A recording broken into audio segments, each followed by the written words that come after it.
Taylor Swift owns all of her master recordings now. She bought back the rights to her music. She is over the moon. Is it time to forgive Scooter Braun? Tech journalist, podcaster Kara Swisher is live today. Why? She says she was too nice to Elon Musk for too long. And I think Karen Reed is innocent. Do you agree? One of Boston's premier criminal defense attorneys thinks that I am wrong. Oh, finally someone to tussle with. It's Hot Mics with Billy Bush, presented by our friends at LA Golf.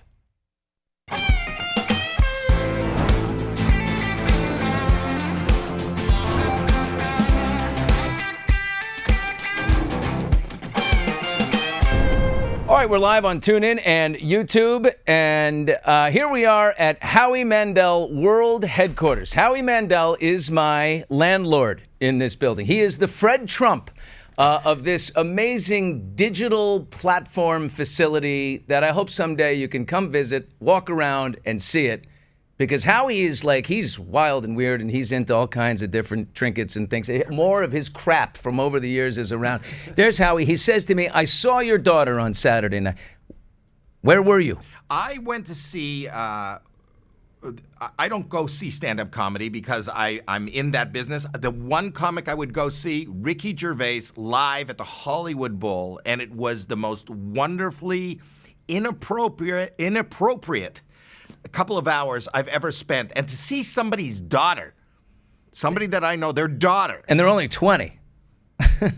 You have a lot of splaining to do, buddy, to your kid. How great was Ricky Gervais? And when I'm sure he was here's the question. I know he'll hit racist jokes, he'll hit pedophile jokes, he'll hit all kinds of material that some people. Why is it that he can? Is it the way he delivers it, like that, oh, no, you can't cancel me approach? How does he do it? Why does he get away with it? It is the can't cancel me approach. But more than that, what he reminds me of, my hero in stand-up comedy is Richard Pryor. And when I was a kid, when I first moved here, Richard Pryor was putting together Live on the Sunset Strip at the Comedy Store. And every night I would see him put together an act of the most jaw-dropping, shocking material I've ever heard in my life. Nobody talked about, drug use. At that time, this is the 70s, nobody talked about shitty relationships and horrible crossing the line, but it was in the name of comedy. Up until that, I'd only seen people on television like Rodney Dangerfield and doing material, funny, and George Carlin doing the hippy-dippy weatherman, but not real hard-hitting stuff. Make you uncomfortable kind of stuff, which Ricky, you always feel like, ooh, whoa, and yet it's so laugh out. Because funny prevails, doesn't it? If it's funny, you can almost do anything. I think that's why it's called a sense of humor. You have to find the sense. You have to be able to sense the humor in the darkness, in the inappropriate, in what is really wrong. That's where humor comes from. And he is right in the center of that pool of inappropriate, and it is so beautifully refreshing and wonderful. And I was so jealous, that I... So is Ricky Gervais your Krasinski? Everybody has a Krasinski, No, but you're so rich, Howie. The amount of money that you've made, it's a disgusting thing. I am so... Howie Mandel, he has his hands in everything. You have no idea how rich Howie Mandel is. Well, so you can't be like, God, look at the way he does that. I'm jealous of him. You don't have any of that. I'll tell you, yes, I am jealous of him. And I'll tell you why I'm jealous of him, because I love everything that I do. And I love being on America's Got Talent. I love being on network TV. You can't work racist and pedophile and be on America's Got Talent. So no. Ricky has his thing. He doesn't want to be on there. No. You do. He doesn't care about being on there. I care about keeping that job, but you can't, in this day and age, you can't do both. Howard Stern was the first, but he sort of had given up strippers on the lap and spankings and lesbian bingo and all that stuff, right? I don't know that he had given it up, but he leveraged that audience. Do you ever give it up? I mean, can you ever give it up when it's... You can't give it up. Started. Here's what happened here. He was lucky enough to have numbers as network television and regular television is fading into the sunset. The leverage of his numbers that he was holding, regardless of what he was doing, made them desperate enough to say, we don't care, come aboard. I'm not in that position. You're in a very good position. And as my landlord here at Hot Mics, as we take space in Howie Mandel's place, can I say something to you? Can I make a request without receiving a bill for it? Can you turn on some air conditioning? I'm dying in here. I'm literally, isn't there air on? I feel like I'm in a sauna. Of course, I am wearing a two-layer situation, and I'll I tell probably you why. It was your company that requested the air conditioning off so that your papers don't don't blow accuse around. my company. You're the landlord, and you. I'll turn it on, but there'll be flying papers. You're going to have giant pieces of confetti throughout your. All right, I'm anchoring everything down on the anchor desk. It It is down true. and get ready to be blown. You see what a great comic. Ricky Gervais, I'll never forget at the Golden Globes when I just love, he introduced Mel Gibson, and the look on Mel's face when he walked out, it was very brief. He just said, I like it. He's take a sip of his beer and he goes, I like a drink as much as the next man, unless the next man is Mel Gibson. And he turns and out comes Mel, the look on his face like, screw you, man. Don't you know what I've been through? All right, off we go here on Hot Mics. Thank you, Howie, for that and for looking out for my daughter on a Saturday night. In a letter posted to her website on Friday, Taylor Swift announced that she had bought back the rights to the master recordings of her first 6 albums. 6 years after they were sold to one of her longtime antagonists. This is her view. Music executive Scooter Braun. You've heard that name. He's the guy that kind of started out with Justin Bieber when he was 12 and from there made gazillions of dollars. She wrote to her fans, all of the music I've ever made now belongs to me. First things first, you got to applaud that. I mean, this woman is 34 years old, and she just completed the most successful tour of all time, making $1.3 billion or $1.5 billion, whatever it was, but enough to go and buy back her music recordings. So on that note, wow. I mean, that's power. That's a level of success that, before 35 years old, that's unbelievable. She goes on to write, I want to thank Shamrock Capital, the people that sold it to her, for being the first people to ever offer me the chance to purchase my music outright with no strings attached. No partnership, with full autonomy. The way they've handled every interaction we've had has been honest, fair, and respectful. This was a business deal to them, but I really felt like they saw it for what it was, inferring that it was personal to her, and that was a consideration. Now, I'm not sure that was a consideration to Shamrock Capital. Anything with capital on the end seems, it's probably pretty much about profit only. But her beef with Scooter Braun is, I think, what centers around. She's got beef with Scooter Braun. You go back to that statement. She says, the first people to offer me a chance to buy my music. That's not true. Scott Borchetta, the man who discovered Taylor Swift and became the CEO. He's the CEO of Big Machine label group.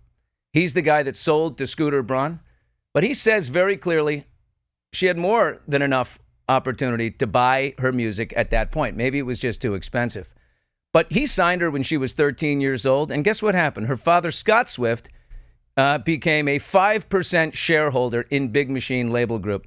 So ultimately, when Scott Borchetta sold Big Machine to Scooter Braun in a business deal, and it wasn't just Taylor's music. Taylor was one artist on the label, the biggest and most profitable, but she was one artist. When they made that sale, Scott Swift, her dad, made $16 million. So he profited big time. I don't know. That always gets glossed over, which I think is interesting. Her beef with Scooter, I think, really centers around his management of Kanye West. She writes, essentially, my musical legacy is about to lie in the hands of someone who tried to dismantle it. That's when Scooter was buying it. Tried to dismantle it, meaning he supported Kanye, and Kanye, of course, was a terrible nemesis and treated Taylor Swift like crap. That's bad. But Scooter was, you think anybody gets to tell Kanye West really what to do? But the truth is, Scooter Braun offered twice to sell to Taylor. $300 million was the offering price. He bought it for $140. Her music, her portion was $140 in a total of $330 million sale. Her portion was estimated to be about $140. He said, I'll give it to you for $300 million in November of 2019. And then a year later, she said no, because there was an NDA attached to it. She didn't like that. And then $305 million offered a year later. She said no. Ultimately, the sale was made for $405 million. So if he had sold it to her, that's a $100 million discount. I don't know. That seems like a pretty nice concession for something that's personal. $100 million off. The Shamrock people buy it for $400. She writes, no strings attached. That the reason she loved this latest deal is that there was no strings attached. And she is referring to the alleged NDA preventing her from any sort of negative words about Scooter Braun. That's what she says, that in this thing, there's an NDA that says you can't say anything negative about Scooter Braun, except for I've gone through all that material. That's not the case. The NDA had everything to do with the mechanics of the deal, the financials, the fact that there was a deal at all in the first place. You can't talk about it. But nowhere in it does it say you can't call Scooter Braun an asshole. And she's going on to do it, but that wasn't part of it. Even saying this, like, look, Swifties might not be happy to hear it, but I just think, like, nuance is important. And that's kind of where we're going. Nuance, like, what happened to being able to say that is an amazing thing, but this is also true, right? I just don't understand the black and white prism. It's the zero-sum game. Anyway, I share a dilemma with politicians, CEOs, perhaps you. Turning a page here. My comment section on Hot Mics includes a lot of pro-Trump commentary. When I say elite universities have been serving as an echo chamber to our kids, they indoctrinate, not educate or debate. The pro-Trump right applauds. They love it. If I say banning all international students and expelling those who are here is bad and economically suicidal, by the way, as they pay full freight and help us build companies that dominate the world, they get pissed, or worse, they leave. What happened to a world where both things can be true? Nuance. Trump clamping down at the border, good thing. Disregarding a federal judge's order for due process, not a good thing. Brokering more balanced trade with our partners, good. Blowing off a federal judge's ruling that it's unlawful and not born out of a real emergency, since it stems from the International Emergency Economic Powers Act, which was from 1977 and is an act that says, the president can take over and put tariffs and do whatever the hell he wants if we're under cyber attack or terrorism or one of those things. This doesn't really apply here. This is just tightening the screws. How about the U.S. getting a piece of Ukraine's cobalt, nickel, and titanium mining in exchange for the hundreds of billions of dollars we've given to them in defense? Good thing. His personal grifting, even if it's in broad daylight, not a great thing, okay? So I profess a politics built on truth and common sense, like a radical centrism. I believe the country needs it. We got a problem. The two-party system is broken to me. And worse, it's thriving. Like career politicians, mean entrenched warfare. If you've been in there for, 36 years as a senator, all you care about is beating the shit out of the other side. Public service just takes a back seat. It's power over people like never before. Where's the courage to just say it? Like, this takes huge balls to say this right now. I know so many people with whom I'm friends who won't criticize a certain sect or a certain person because they just want to whip that algorithm so hard and keep ringing that cash register on one side. Is that worth it? Like, even, it's not about lying. It's something to just look the other way on things that should be called out, if you're honest. So we bid farewell to the woke left only to welcome the woke right? Honesty, nuance, equal opportunity, outrage. I don't know if it means less algorithmic love for me, but I got to be honest. So many frauds out there just preaching to the choir to enrich themselves. I hate the idea of two Americas. So Bill Clinton had an interesting take on Trump yesterday on CBS Sunday Morning. Hello, Bill. President Trump has a right to do what he thinks is right. He's doing it. The courts are doing their jobs. There will be other elections. But someone needs to stand up and say, damn it, what we have in common matters more. We cannot throw the legacy of this country away. We cannot destroy other people's trust in us. We need to preserve that and find a way to work together and not humiliate other people just so we can win. We got to just calm down and try to pull people together again. Remember when George H.W. Bush lost the election after one term, 1992. And he knew he was going to lose it because he said a promise to America: no new taxes. Remember, he said no new taxes. Know what? They're going to try to raise it on this. I'm going to say no new taxes, no new taxes. And then ultimately he looked at the balance sheet and he said, oh, dear God, we've got problems. We've got an $85 billion deficit. Oh, we got a $36 trillion deficit now. But then he was like, this is bad. I'm the steward of the government. I got to raise some taxes here. I got to go against it. And you know what? It's going to cost me my reelection, but it's the right thing to do. And he did it. Bill Clinton stuck it up his ass and then went on to become the president. But after that, amazingly, they became friends. They traveled the world together. They all kinds of initiatives together. I'll never forget seeing them both at the Super Bowl. I walked up to both on the side because they were doing the coin toss, and I was reporting for Access Hollywood. I walked up to both men. I said, when three legends like this can get together, we have to take a photo. Everybody, come on. And we line up here. Bill Clinton loved that. Gave me the, God, who's this guy? I mean, it was fantastic. But that's like, hearing him say that, are we ever going to get back to that? I sure hope so. Coming up, she has not one, not two, not three podcasts. She's got 5 of them. They say she's grouchy. We'll see about that. We know she's very smart. She backs down from nobody, never goes anywhere without her aviator glasses, except here today on the show because I'm looking at her and she doesn't have them. Kara Swisher joins us. But first, a quick little read here from our sponsor, LA Golf. Hot Mics with Billy Bush, sponsored by LA Golf, the most technologically advanced golf gear on the market. It is here to disrupt the game. Bryson DeChambeau is the man who made the first ever driver with a face and shaft to match your swing speed. The result, a curved club face technology. It cures the slice and the hooks, making all your misses go straighter and farther. I can attest to that.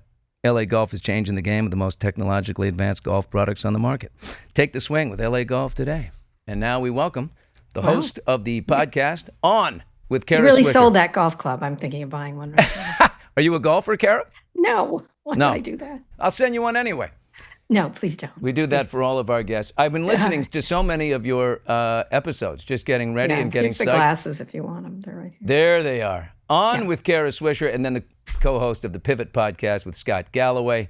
And through the writing and events and podcasts, Kara has really significantly influenced how the public understands and engages with tech. But it's grown into politics, right? You've interviewed them all. I'm thinking about the fact that you have sat with all of these, tastemakers, decision makers. Really, they're incredibly powerful. Zuckerberg, Tim Cook, Elon, Bezos, Sam Altman. Steve Jobs. Who's Steve Jobs, the original? Who's the biggest, most powerful of all of them right now? Wow, I'd have to say Steve Jobs, of all of them. I mean, I'd be really interested to see what he'd do. He died obviously in 2011.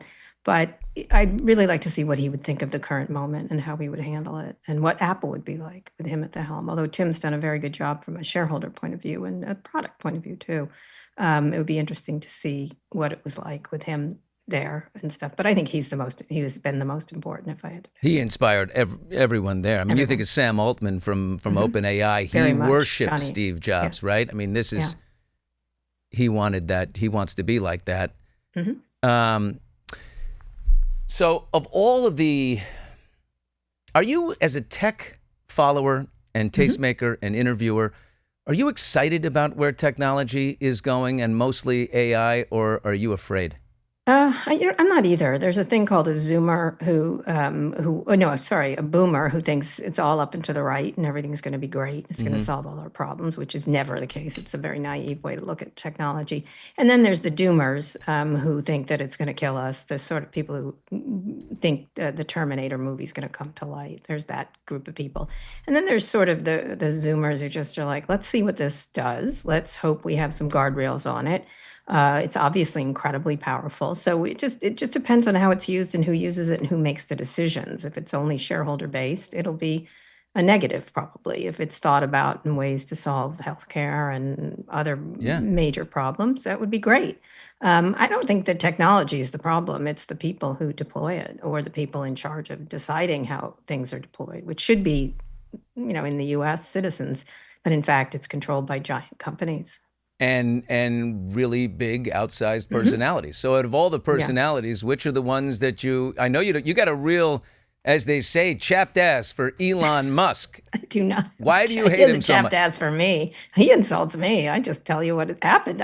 Listen, exactly what I said would happen with Trump just happened. So I feel like I'm accurate. He just likes to call me names, but that's fine. Whatever. Well, what happened? What did happen? I mean, anyone who flies too close to I say, if you want to shine in the Donald's world, you stay in the shade. Don't step out into the sun. As soon as you step out into the sun, boom. Yeah, probably. Honestly, I would rather deal with Donald Trump than Elon Musk these days. I think at least he seems to understand who he is. Elon is sort of turning into a bit of a tragic figure, as rich as he is. Obviously, you've read the stories about his drug use, which are entirely accurate. But it's New more York than Times that. just It's an did that. unhappiness. He seems to be hurtling towards something really destructive. If you're a 52-year-old man, you're the richest man in the world, and you feel the need to insult people like relentlessly is kind of a strange. I imagine if you had that much money, Billy, you'd be very happy and very jolly about it. I don't know about that. I think I'd have to give it all away, or I'd have a massive panic attack. I'd have to at least, $300 million. I mean, that should billion. $300 billion. Add the B, yeah. You wouldn't be a relentless asshole and try to bring people down and constantly be acting like a victim. I mean, that's really what he's done. And, the idea behind a thing like Doge is not a new thing. There was a Grace Commission. There was all kinds to make government more efficient. But this was done with such casual cruelty. It's this sort of hallmark of this administration is just like relentless, shameless cruelty for no good reason, because it doesn't. Look, I suppose if I thought cruelty would get us a better government, we might partake in that, but it really isn't the way. But he was following orders, wasn't he? Or do you think he was completely on his own? Did No, Trump that's hang the him out to problem. dry? Yeah, I think Trump used him as a heat shield. I think that Trump understands heat shields very much about who gets blamed for things, and it's never him.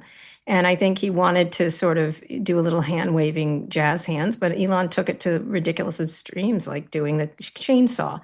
People are losing jobs. I don't think you use a chainsaw metaphor. How old do you have to be to understand that that's just cruel for no good reason?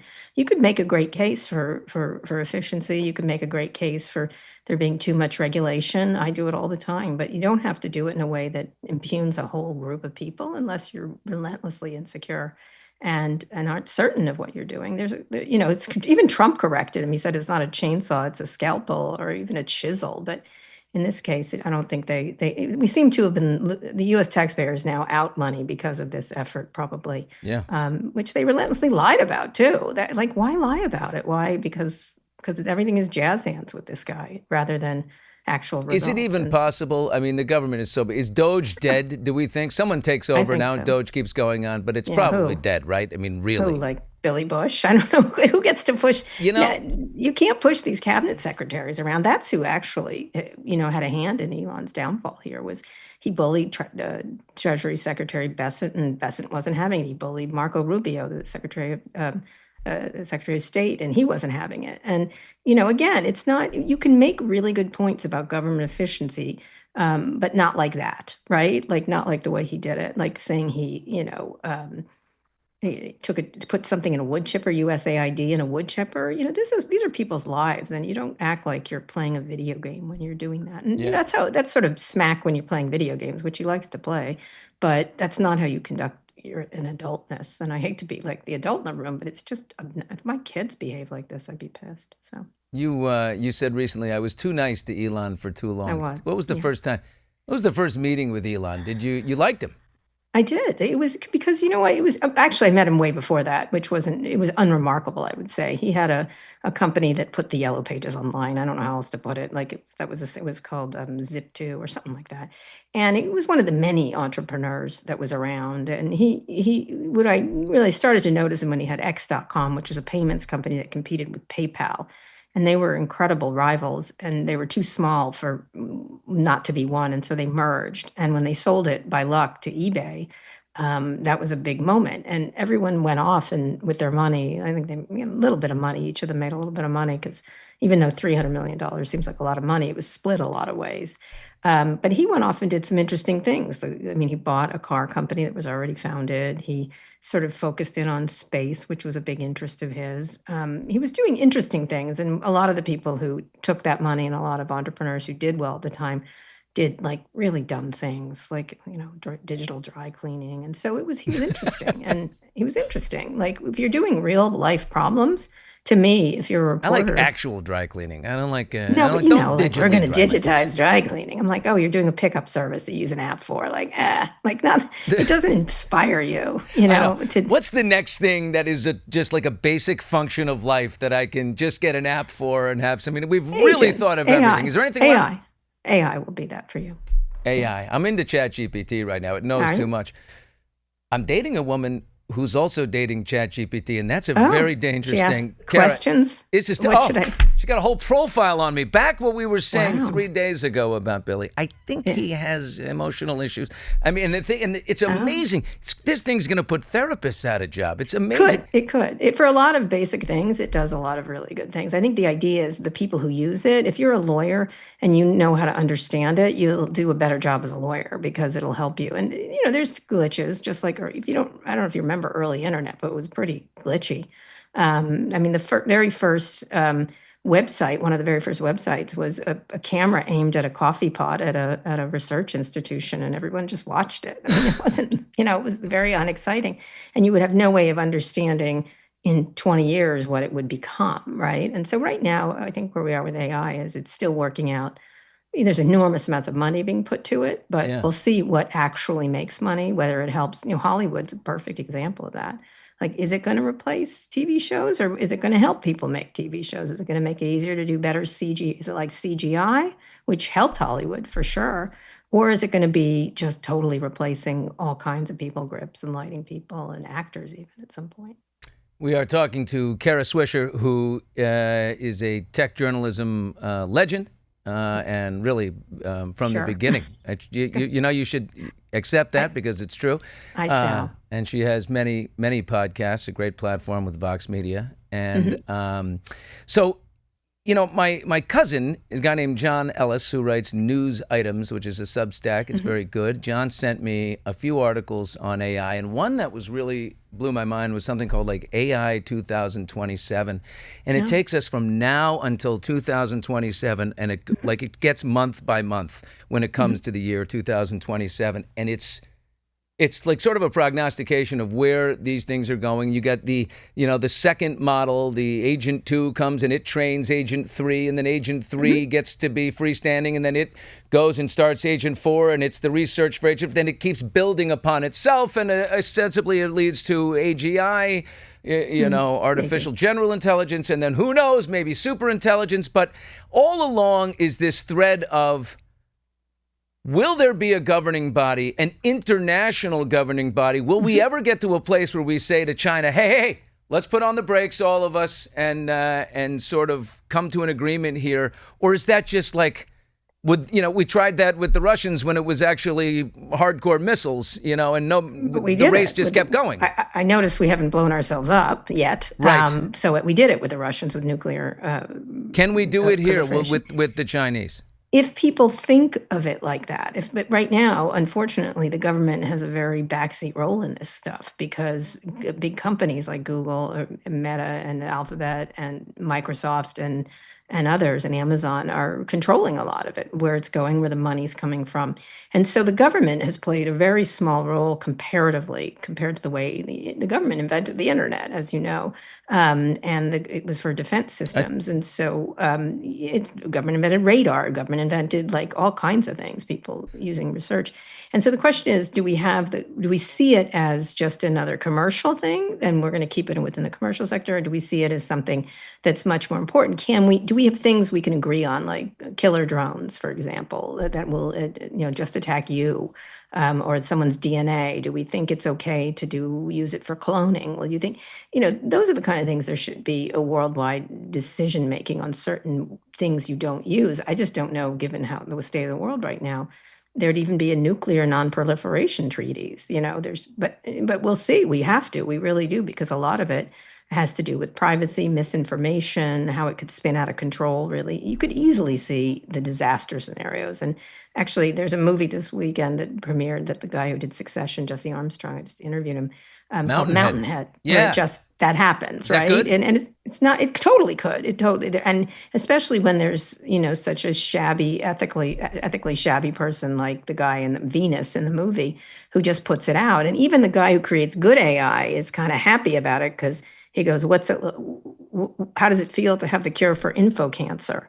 Right? Wow. He kind of is heady. He's getting richer and richer because he has the cure for cancer in the information space. And so, and he's, ethically challenged too, because the worse the world is, the better he does. And so, do we want to put it in the hands of some of these people who are very malformed as human beings, right? Yeah. And I wouldn't want That's to be what running scares it me. either. Even, Sam Altman, I mean, nice enough guy, very charming. He's good. He can, sell ice to Eskimos. But here's a kid from St. Louis, Missouri, who, grew up kind of simple, but smart as hell. And all of a sudden, so much of our future is in his hands and Elon's hand. He has a lot of competition. He has, and Elon and Zuckerberg and all these guys. Satya Nadella, who's head of Microsoft. Yeah, exactly. And that's the question is, these are unelected people who are making decisions for the rest of us on technology that really did start with the government, just like the internet did. And so the question is, who decides? And then they have captive the government. They all showed up at Donald Trump's inaugural and stood there in the front row. You saw that. That was a visual. Not Tim. Tim was there. He was in the back row. Tim was there?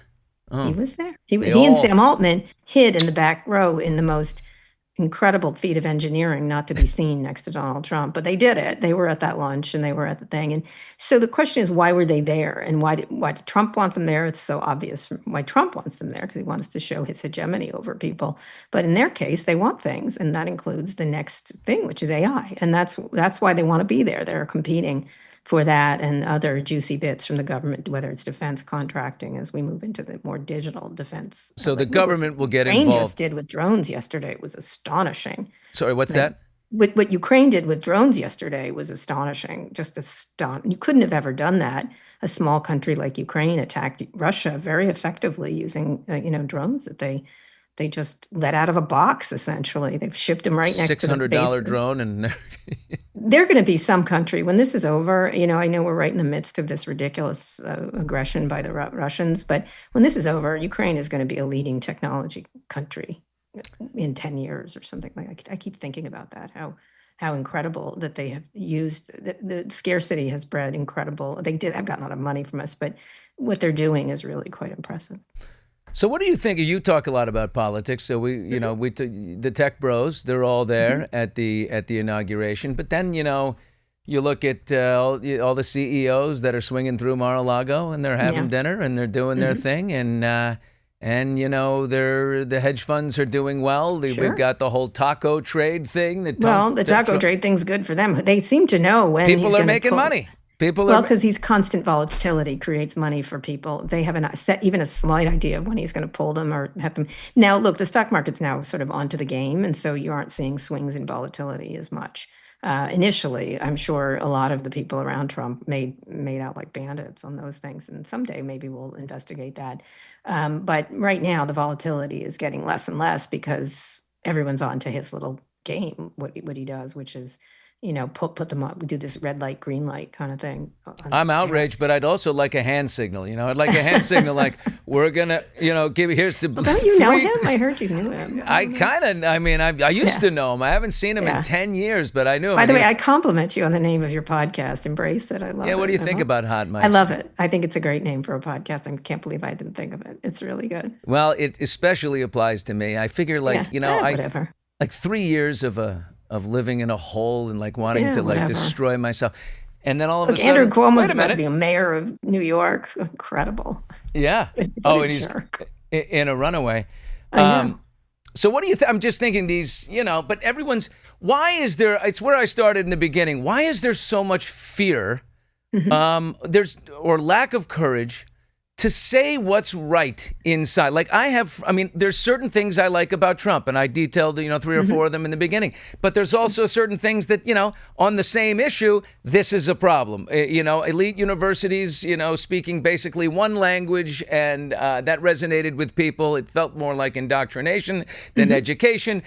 But banning foreign students from attending, paying full freight, which kills the economy, like, that's not good. They also help out researching our large companies. Like, everything's about nuance. Why the hell can't there be nuance? And why can't you say, I like this guy for this reason, and I really don't like this about him, without... I think Donald Trump was where nuance went to die. I don't think he's ever been nuanced. I don't think he's a particularly smart thinker. I think he does everything as a distraction in some fashion. I mean, I think the only thing you need to focus on is who's getting rich. And so if you're looking at the volatility in the stock market and the tariffs, does he have real commitment to that, or is he creating volatility? Is he real commitment to the things he's saying about Harvard, or does he just want to create cover for the billionaire tax breaks that are coming for them?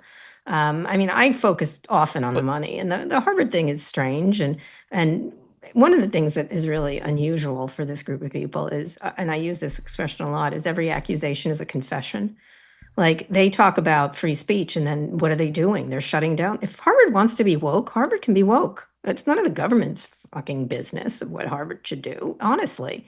But the government, if they're taking government, if they're but getting so subsidies. what? The government, but we don't have one government. We have lots of people in our government, and so the government can't dictate what Harvard should say whatsoever. And they but with can't a $54 billion endowment, I don't think anyone's saying like, it's screw you, you don't complicated. get... It's complicated. They don't have cash. They have that, but it's dedicated to certain things. And so it's what they're doing is just an attack on elites, I suppose. But what's wrong with people who are smart? Base.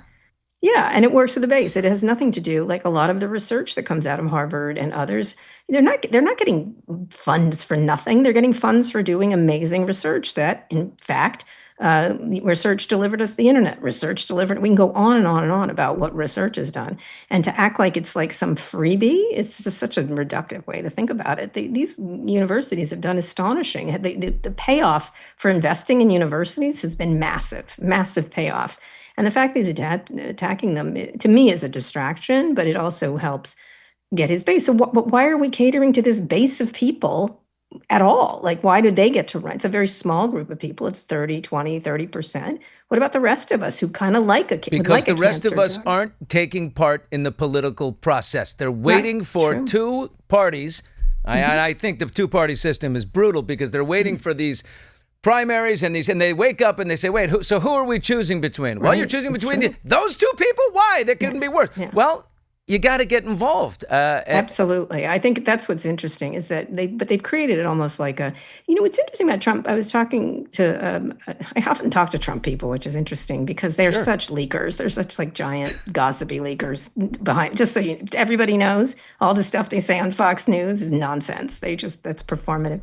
But one of the things, that's where I heard all about the discomfort with Elon, because I had said, look, you guys you'll see what happens in a second when he starts his bullying and pushing people around. And they were like, oh, you just don't like him. I'm like, okay, just wait. And then weeks later it was like, oh, I see what you have, what you were pointing out. But one of the things that they struck me, and I think they're right about this, was a lot of stuff that Trump, of the basic stuff people are concerned with and can be concerned, like immigration that's out of control. Yep. But not like this. What he's doing, if he would just stifle himself a little bit, he'd be wildly popular, I think. I hate to say that because I'm not a fan, but like instead of like taking an issue that people justifiably have issues with and doing it in a smart way, he would have just reaped the benefit of that. Instead, he does it in this cruel way, zip tying children, ignoring courts and everything else. And that, to me, same thing with the woke stuff, whatever you think about it, but why do you need to attack Harvard like that? Why can't you just think of ways to work with them? Why can't, I think a lot of people would go along with them, a bigger group of people, But they don't, because it's like It's the same. He's done it forever. It's the way you conduct business. You got to create a zero-sum game, and he's the master of the zero-sum game. Two But people is that a can't be master winning at to the be same. master of that? Well, That's not. it works for him. I mean, he's the king of the concrete jungle. Two people can't win at the same time. If I'm winning, that's you have to be ridiculous. losing, and badly. You have to be bleeding.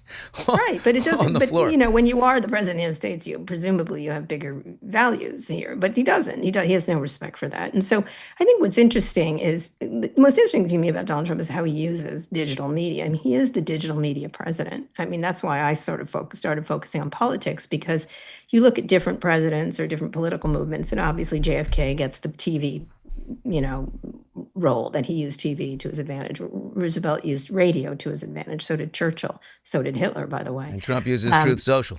Social, like not just true. So it's not that. It's the medium is at this moment is designed for someone like him, because it's short, it's clear, it proliferates without the need for media to intermediate between him and them. Yeah. And that's what's really interesting to I me. can As hear for him someone going, who's quite a Luddite. How many it seems. likes did I get? How many likes did I get on that I last can one? see Did I him. get some I likes? can see How him many doing likes? that. Oh, I love likes. I love Yeah, me but some- that's over in the AI age, because people will be really able to target without you knowing it. So his era is sort of coming to an end, this sort of spray and pray kind of approach. So it'll be interesting to see if they adapt to where it's going with AI. Spray and pray. Just like, wow. Kara, how could you? Wow, did you because of your long-standing relationship with many of these tech executives? Are you going to the Bezos wedding? Are you going to take off and go? I do Come know on, people Kara. who- No, he didn't invite. We never got along, I have to say, even when I was covering him.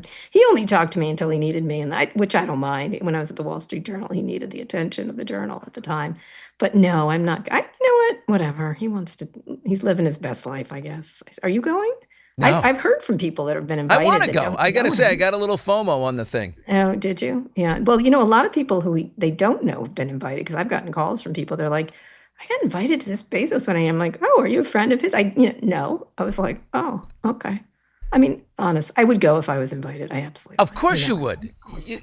And you'd stay on whatever that thing's called, the biggest sailing ship. And No, that I wouldn't do, because they would like put me down in the hold and like sell me off to someone at some point. I'm gonna hit you with something random. I got a great friend who sent all three of his kids to the Portledge School. Oh my God. That's where I You went. are a Portledge graduate, and you I gave the am. commencement speech in I 2021. did. You told the kids you need to make sure, as we have with cars and planes, with banks and trains, with oil and finance, that we also, and I mean us as a society, control the machines and their makers rather than them Yep. controlling us. Looks like I was Very right. prescient Yes. right then. Prescient. I was prescient. Yes. Prescient. I thought you were going to say Jane Lynch, who is a friend of you, who loves you. But she texted me about you. She's a wonderful person. Oh, are you friends with Jane? I love Jane. She's wonderful. She's an old friend. We love Jane Lynch. Boy, I always have a great... Jane Lynch did the nicest thing for my daughter. One time we were in Boston, and I had to put my minor child, she was probably 11, and she had to fly by herself Oh. from Boston to Los Angeles. I was very worried about it. And lo and behold, I see Jane Lynch. And Jane Lynch talks my daughter up into first class next to her. And she's like, there's an extra seat. We're going to take this little girl. And Jane Lynch was the nanny on the way home. Oh And my God. Is She's that a great or what? She is a great person. How many kids do you have? I have 3 daughters, 3 daughters. Well done. all in their 20s. Yeah. I have 3 sons and a daughter. But yeah. How's that? How do you find time for it all? You are doing you have 5 podcasts, Kara. Yeah. Well, 5 times a week. Yeah. That's right. You're 2 constantly on. Scott Galloway, but I'm listening to The Pivot. Yeah. I You like think it? I watched the last episode. I think he just opened up with, God, I'm in such a mood right now. I haven't had alcohol or edibles in a week. And my in-laws are killing me. It seems you have problems with your in-laws as soon as you try communicating with them. Yeah, he's great. He's a journey. Scott Galloway's a journey. It's it's the most non-sexual marriage of it's the best marriage of all time, the 2 of us, and it's weird, and it's a weird marriage. So we used AI to pretend we were married. We used VO, excuse me, Google's. And did you feel VO. anything? Let me tell you, they did a version of our wedding, and it was once the AI versions of us, which were terrible, started to kiss. We were like, "No, make it stop! This is our nightmare." Yeah, it Well, wasn't very good. It wasn't actually. It was less good than we thought it would be. I love you guys together, and I know it's been very successful because you negotiated a great deal, and congrats. How are you doing in the podcast business? You know, we've been on for 4 months, and you know, we have like 55,000 subscribers or something, and we want many more. Kara, we want subscribers or listeners or what? Subscribers on YouTube, and then I don't know what the TuneIn stats are because that's a separate thing. The audio TuneIn, and you liking it? Are you enjoying it? I You absolutely seem like a natural. I started in radio. I did, you know, I was a radio in Washington D.C. I had a morning zoo radio show. You live in D.C. And then I went to television, and I think, you know, obvious reasons. I think it's getting, you know, you're back on television again. I am, but I'm leaving. No, but I mean, podcasts are all about video now. Yeah, we do video. I want this on. We want to get Hot Mics on, you know, a platform where we can do 2 hours a day live. That's really where I like to be live. We're live now, you and I. Yeah, well, it will be. It will be. Streaming is sort of where it's at, obviously. Well, thank you. I want to say I've enjoyed talking to you so much. No problem. You are an icon. You are a legend. I am. I'm an icon. Let me see the shades. Let me see the Kara Swisher shades. Where are they? Let's get this. I am. They were on the book cover. There they are. How's that? That thing moves units. That moves units right there. It did. Yeah. Thank you so much. Thanks a lot. Appreciate it. On with Kara Swisher, her podcast Alone. Bye. The Pivot with Scott Galloway. Fantastic, the two of them, the way they go at it. All right, our next guest is convinced that Karen Read is responsible, I believe, for the death of her boyfriend, John O'Keefe. He thinks she's guilty. I'm convinced it's a huge police cover-up, and Karen had nothing to do with it other than being a pain in the neck and fighting with him all night. Hot Mics with Billy Bush, presented by LA Golf. We're back in 30 seconds. Welcome to LA Golf. You guys ready for the tour? We're the only golf company that manufactures its clubs here in the United States. All LA Golf drivers are built right here. I'm very excited for today's production. It's going to be 4 left. Anybody hungry? So does he work here? Work here? He lives here. Welcome back to Hot Mics with Billy Bush, presented by LA Golf, and we are live on TuneIn and YouTube. Karen Read trial was in session today. Joseph Krowski Jr., what a great name. Krowski, Boston criminal defense attorney, outspoken on behalf of the prosecution from the coverage that I have seen. Not only that, he was a classmate of our mutual friend Chris O'Donnell at Boston College, I believe. They were Eagles together. And the great John Hayes, Chris's buddy. Krowski, am I right about that? You went to Boston College with the boys, yeah? You're right about all of that, Billy. Thanks for having me. All right, and I like a powerful Boston accent. I was promised one, and here we go. And you know, I'm gonna stay out of my New York accent because I'm born and raised there. That comes out only when I've been drinking, and I haven't been drinking yet, Joe. Okay, so not yet. But what is amazing to me, Joe, I really feel like there's no counter effort to find the real assailant of John O'Keefe. And you may roll your eyes at this, but to me, Karen Read's Lexus did not scrape up his arm, batter his head front and back, toss him 20 feet or whatever it was in the air up onto the lawn. This is like O.J. Revisited. Enough of this charade. Who did this? Is the O'Keefe family going to accept defeat, appeal again, and either way, never entertain any other possibility as to who might have done this to their son or uncle? Those two little kids who lost their parents and then their uncle and guardian. I think he got beaten up inside that house and he went out to die on the lawn. Joe, the prosecution rested last week. They hit the crescendo with Dr. Judd Welcher, accident reconstructionist and biomechanical engineer. He was a disaster, this guy. Tell me why you disagree. So that's an earful, and it's certainly your opinion to have, and I don't know by what metric you measure your success, but I'm sure that there is a connection between those media outlets pushing the conspiracy and increase in viewership, followership, clicks, whatever it is, however you measure your ratings and your success. Look, this is... Don't accuse me of whipping the algorithm, but if it helps, and it does, hey, come on. Get the Bushman some money here. I'm on my own now. This is a prosecution that has an enormous amount of physical evidence. It has an enormous amount of data-driven evidence. It has circumstantial evidence. Let me just tell you why you're wrong and why your accusations and your claims and opinions are groundless and unsubstantiated. Fire away, counselor. By Karen Reed's own vehicle data, she leaves the Waterfall Bar and Grill at 12:12 that night.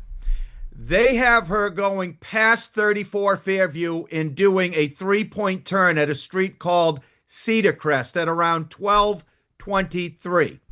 They can now timestamp it and date stamp it because they have the SD card from her car they didn't have in the first trial. At the same exact time, John O'Keefe's phone is in that car, and they can calculate a time variant of 21 to 29 seconds between his phone and the time clock on her vehicle. They can then establish that that car arrives at 34 Fairview at approximately 12:24 to 12:25 in the morning. They are in that car for approximately 6 minutes, a point not disputed by the defense at this trial because they cannot. They have John O'Keefe getting out of that car by his phone at around 12:31:56.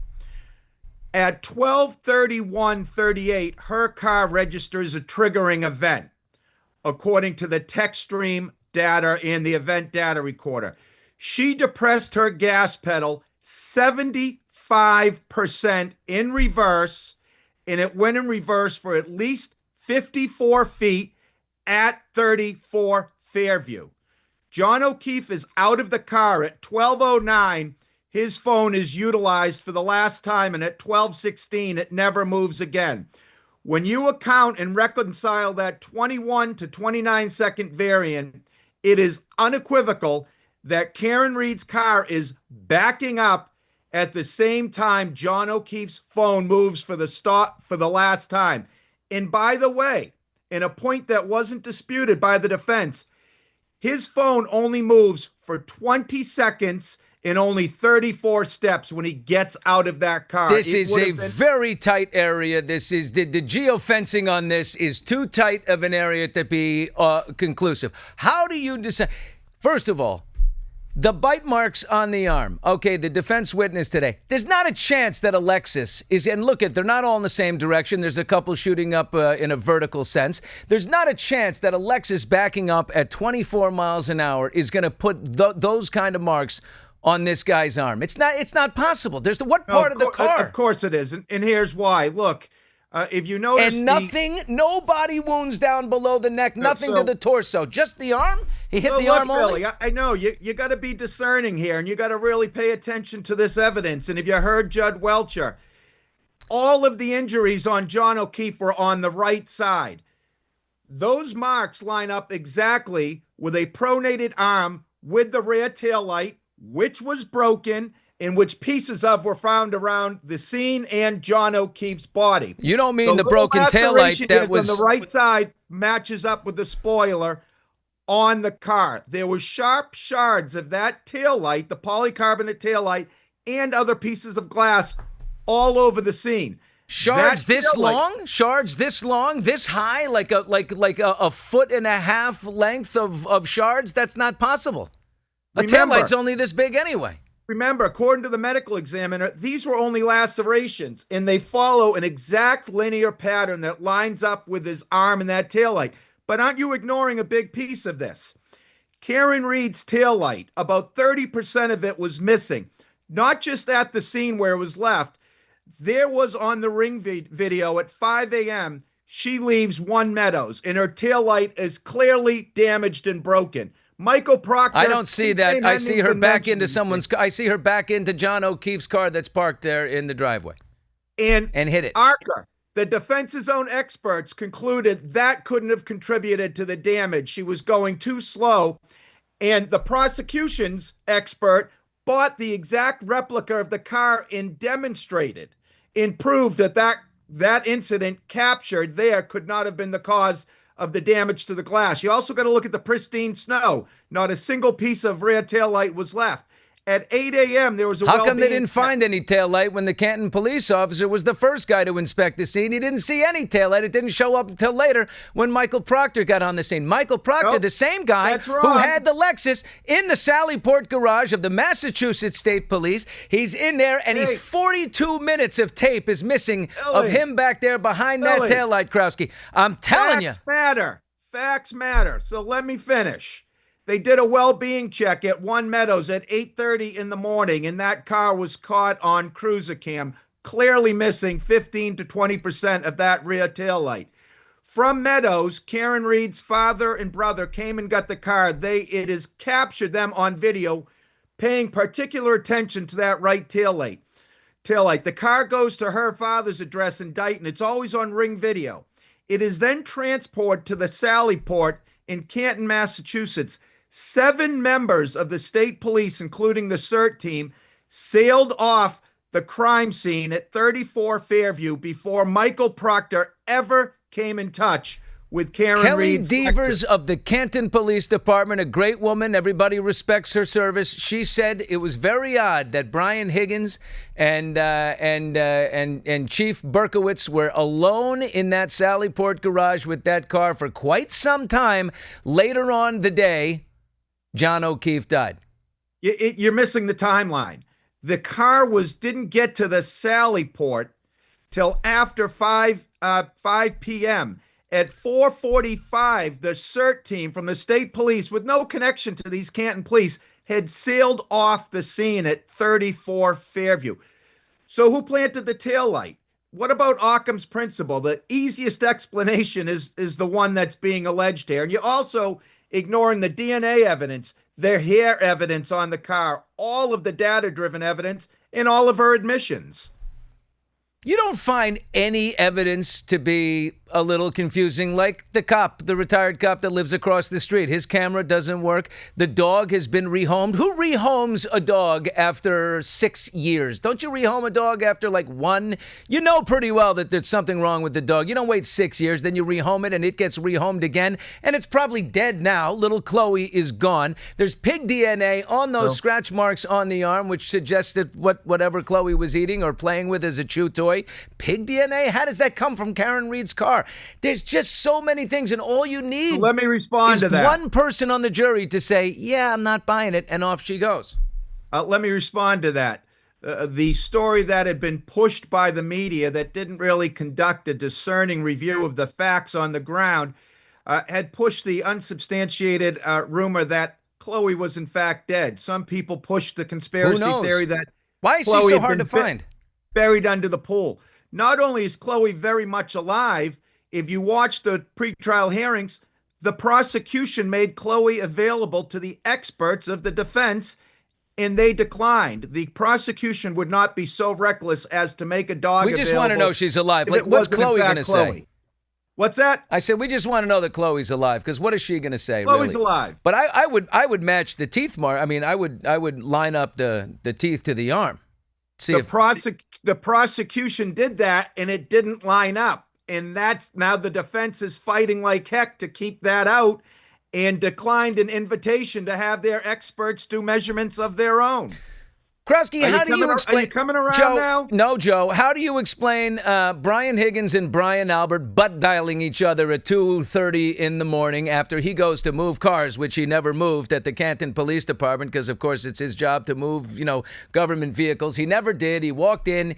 He's taken the steps. He looks like he didn't do anything while he was there. Then the butt dialing. Then the fact that the day before you had to preserve data, they threw away their phones. Both phones are missing. You don't have any trace of those. This all seems... Sure. It seems problematic. I mean, at least if for one person to say, yeah, I'm not buying it. So that's an earful. Do you want me? I can address them. You've given me 2 earfuls. Sure. So, first of all, Karen Reed, she starts making phone calls at 12:34, makes 57 phone calls. Yeah, that's. I think that works in our favor. I'll tell you why. Because no, it doesn't. What Let kind me of finish my performance is point. that? You when you're covering up a murder, you're like, I'm going to call 53 times. I'm going to show, and then I'm going to transition from you motherfucking you cheating on me, you son of a bitch, to oh my God, John, where are you? And then she gets concerned. I mean, that's too much of an act. it's either a contrived alibi or it's consistent with someone that's in a manic state. But she now claims that she saw him go in the house. 57 phone calls. Doesn't call anyone at Fairview. Tells Denise at 4:30 in the morning, get hit by a plow. Tells Kerry Roberts at 5 in the morning, who has nothing to do with this, John's dead. 57 phone calls, not a single call to 911, and some butt dials. Eight phone calls and many texts. But I'll tell you who you said go into the house. Here's who should have gone into the house. Michael Proctor. One investigator, one police officer might want to check the house at some point. Interesting, Brian Albert doesn't come out of the house. The one guy who's got more training than anyone on the block in first response doesn't come out of the house at all to see, oh my God, look at all these sirens and people and ambulances, and there's a dead guy on my lawn. He doesn't come out? Police actually went into the house. Brian Albert had been in New York that day. Brian Albert clearly had been drinking, came back to Canton, had been drinking. Look, empirically, my wife will say, hey, what about that lightning storm last night? And I'll say, what lightning storm? I want to get back to Higgins because it's important. Higgins preserved his phone for an appreciable amount of time, actually called and confirmed that the preservation order had been denied by the court before he made a decision to get rid of that phone. As for going in the house, law enforcement did go in the house and they took a quick look around. But the facts on the ground they had Karen Reed admitting to first Nobody went in responders to investigate. Nobody investigated or asked any questions in the house. No, they didn't. Because they didn't, because it was clearly a hit and run drunk driving accident that took place out on the front lawn. You have the driver of the car who was last seen with him with a broken taillight saying, I hit him, I hit him, I hit him. Not just to Jennifer McCabe. Did I hit him? Is what they're saying. Did I hit him? Not I hit him. Well, if you look at that clip that was played, according to Karen Reed at the documentary, she said, I know I said I hit him. I just don't think I said it as many times as they're saying I said it. Krowski. You know what? Keep going. Now, you want me to keep going? Why does Brian Higgins throw his phone away the day before on a military base? Why does he drive to a military base, pull out the SIM card, and destroy the phone? When I'm getting I'm getting a new phone, I just throw it away. I throw away the phone, and I get the new phone. Or I hit reset. I don't destroy it. What's the point of destroying it? Things that happen in this case that I've never seen in my 25 years of doing criminal defense work happen, where the feds got involved. They were taking people's phones. They were looking through their private content of their phones. To his credit, and first of all, he cuts to that military base because he's former military all the time where he lives down the Cape, but he didn't destroy it until he was told the preservation order had been destroyed. I don't think anyone, law enforcement or private, should willingly give up all of the private content in the phone, especially the way it was being leaked and used to harass. Didn't he destroy it the day before? Destroy people. Didn't he destroy it the day before the preservation order went into effect when they said, do not destroy anything? He said, well, I just did. No, he initially had been told, and this was confirmed, that it had been denied when he destroyed the SIM card. So they said you can destroy phones and he went and did it? I think it's the reverse, Joe. No, he said that he was told or informed that there was no preservation order. And again, there has to be evidence. Tell me what evidence you have that John O'Keefe went in the house. Prosecution has to provide the evidence. The defense doesn't have to provide the evidence. They just have to express reasonable doubt, and they've done an enormous job of doing that. But when you're raising a third-party claim that someone else might have done it, the law requires you to at least produce a modicum of evidence that someone else did it. And to this point in the trial, there's nothing putting John O'Keefe in the house. Not a single eyewitness out of a dozen witnesses, including young kids that were there for a party, a Brian Alberts Jr.'s party. There's no physical evidence that puts him in the house. There's the quantum amount of the evidence all points to Karen Reed striking him. There's no one showing any animosity, acrimony, or motive to do any harm to John O'Keefe. And if you're going to... Of course there is. There's Brian Higgins has footage of him in the bar. He's motioning them, come outside, bro. Come outside, bro. And then he's texting Karen, and, he's obviously got a motive there. Or not obviously, but there could be a motive that he's texting Karen. They're sexting. By the way, She's not a lovely lady. I mean, she's texting this big guy Higgins, I'm flirting with him, and they got something going on together, but he wants to get her at the house. There's obviously some animosity between the two men over the woman. So you think a calculated, sophisticated ATF agent with the type of I don't see training, sophistication when I see have, Brian Higgins. Please, come on. You think he's going to lure John O'Keefe to a house full of people, No. knowing Karen will be the one driving him? No, this is not a kill him there? premeditated thing. Joe, this is not a premeditated thing. I don't think anyone think. I think all of a sudden, it's definitely the dog to me. It seems very clear the dog does that. He's fighting this and that, and then things just blow up when you're drunk and you've had 8 Jamesons and you're completely hammered like everybody was. That's a lot of alcohol these people drink. Cops drinking and driving, by the way, not good. All of them. Hey, that's not a good look. But the problem is John O'Keefe, and the defense can't get around it. His phone moves for 20 seconds and then goes silent. And look at the battery temperature of the phone. It goes lower and lower and lower, stabilizes because it's under his body, and it corroborates with the timeline. As soon as they lift him up, the temperature starts to go lower again, and it starts registering and tracking movement on the healthcare data. You and I are not going to agree. Probably not. But you're my favorite guest on this topic, I have to say, because, you are vehement in your defense of the prosecution, which I love. I should disclose, in fairness, because, I do disclose on other programs. The way I got involved in this case was that Colin Albert, who had been accused, I did represent him, and I think it's only fair for your viewers to know that, because I do come to this case through that prism. I saw a young man that had been accused and harassed and accused of doing terrible things that he did not do. He was fully vetted, by the way, went to the federal grand jury without me being in the room. They grilled him for several hours, and no charges were ever filed against him. And to this day, there's not a single piece of evidence or witness that puts him and John O'Keefe within 5 miles of one another that night. Defense attorney Krowski, would you say that you formed a bit of a bond with your client, Colin Albert, and stayed in touch? Have you texted with him since? I don't keep in constant contact, but yeah, every once in a while. You became fond of the family? Did you meet, in the process, you met the family, you met the mother, the father, you like them? Look, I don't, that's private information, so I'm not going to get too deep into that, but I will tell you that was a kid that went through a heck of a lot, and he's shown remarkable resiliency from where he was to where he is now. And I'll leave it at that, but I've got to honor his privacy. You and I agree we stand up for the wrongfully accused, right? We do. Boom. We end right there.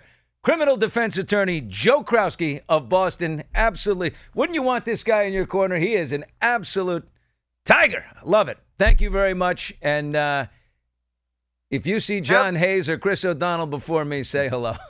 Have me back. It's a good time. Oh, for sure. Absolutely. You're the best. Thank you, Joe. Take care. Thank you so much. How great is he, huh?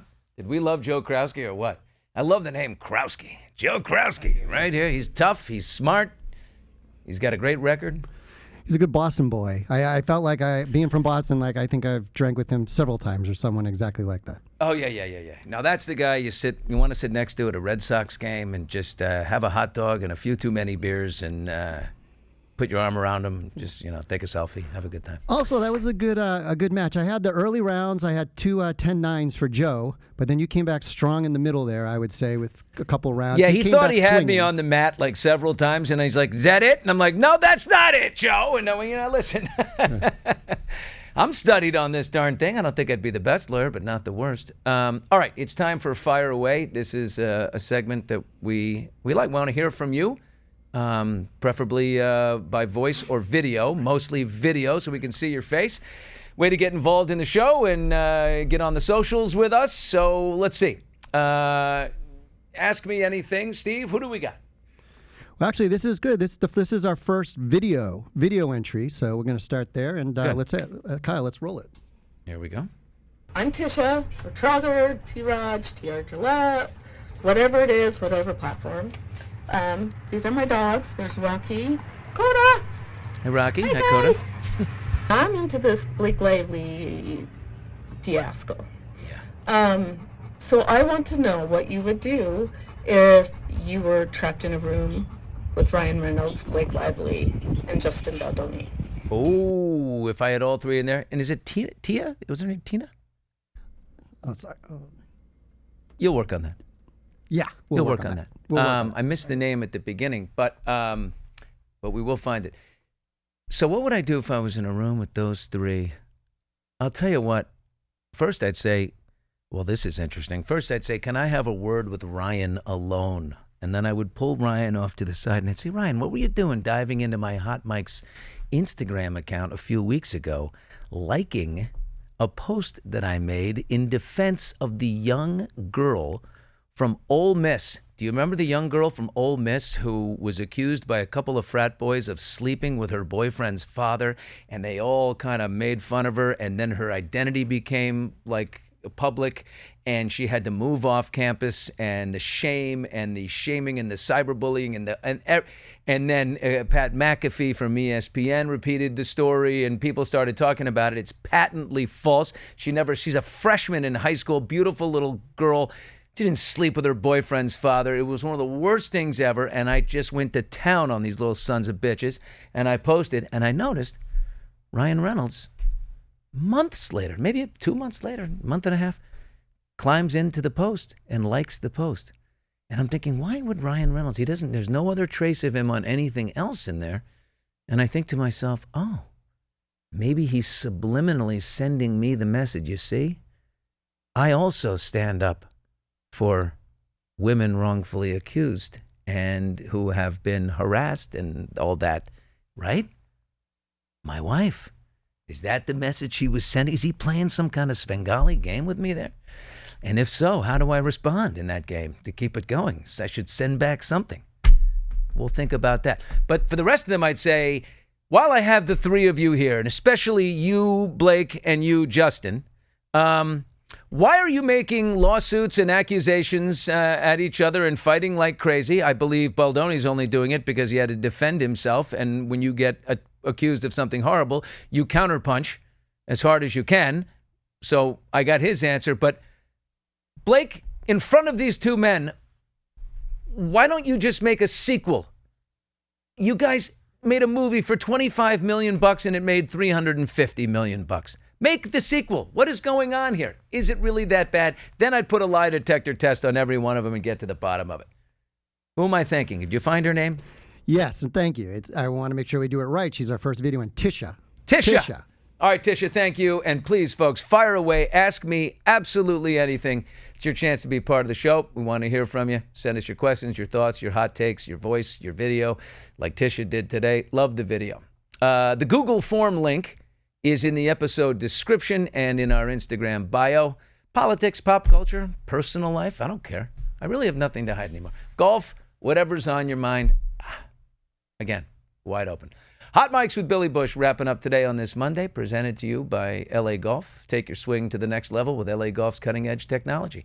Visit LAGolf.com. Upgrade your game. You can always listen to us exclusively on TuneIn, our audio partner. Just ask your Alexa or Google, play Hot Mics with Billy Bush. If you missed a show, go to tunein.com/hotmics. Catch up on anything previous. Hey, coming up Wednesday, we're going to talk to my great friend, Josh Duhamel. Josh Duhamel, he's in a series now called Ransom Canyon. But he's the one, by the way, who filled in for Armie Hammer. Remember, Armie Hammer was going to do Shotgun Wedding with J-Lo. And then Armie went down. They had to find a handsome as shit leading man. They found Josh. By the way, he's living somewhere else, not in Los Angeles. He's carved out an interesting life for himself. So we're going to catch up with that handsome man. That'll be Wednesday. Thanks for listening to Hot Mics, and we'll see you then.